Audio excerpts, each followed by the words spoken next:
बच्चू कडू यांनी वर्धा लोकसभा निवडणूक लढवावी। प्रहार कार्यकर्त्यांनी बच्चू कडू यांच्याकडे मागणी केलेली आहे। 50 प्रहार कार्यकर्त्यांनी रक्तदान करत कडूंना हे साकडं घातलं आहे। शेतकऱ्यांच्या प्रश्नासाठी निवडणुकीच्या मैदानात उतरावं असं देखील भावना यावेळी कार्यकर्त्यांनी बोलून दाखवलेली आहे। वर्धा लोकसभेची निवडणूक प्रहार संघटनेचे अध्यक्ष बच्चू कडू यांनी लढवावी असा आग्रह कार्यकर्त्यांनी केला आहे।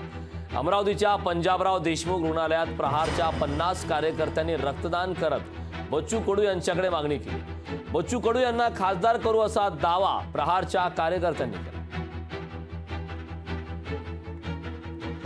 अमरावती मतदारसंघ हा राखीव असल्यामुळे भाऊ तिथे लढू शकत नाही, म्हणून भाऊला आम्ही सगळ्या लोकसभा मतदारसंघातून रक्तदानाच्या माध्यमातून म्हणजे प्रहारचं जेव्हा कोणते काम होते ना, तर तेव्हा आम्ही एखादी शाखा जरी ओपन करायची असली तर आम्ही रक्तदान शिबिर घेतो।